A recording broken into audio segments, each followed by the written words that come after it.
कलाम मोहसिन नकवी। इतनी मुद्दत बाद मिले हो। आवाज़ व पेशकश मियां इसराइल इसहाक। इतनी मुद्दत बाद मिले हो, किन सोचों में गुम फिरते हो। इतने खायफ क्यों रहते हो, हराहट से डर जाते हो।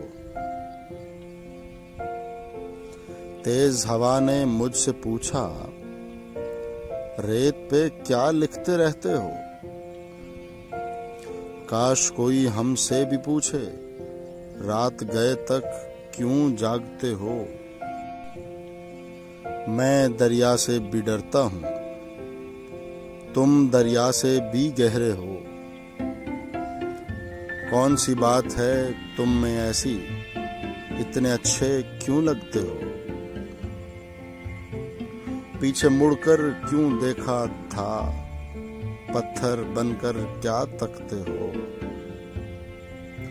जाओ जीत का जश्न मनाओ, मैं झूठा हूं तुम सच्चे हो।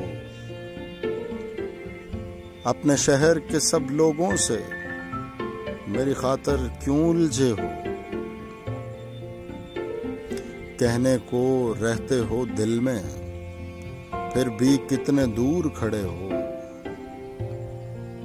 रात हमें कुछ याद नहीं था, रात बहुत ही याद आए हो। हमसे न पूछो हिज्र के किस्से, अपनी कहो अब तुम कैसे हो। मोहसिन तुम बदनाम बहुत हो, जैसे फिर भी अच्छे हो।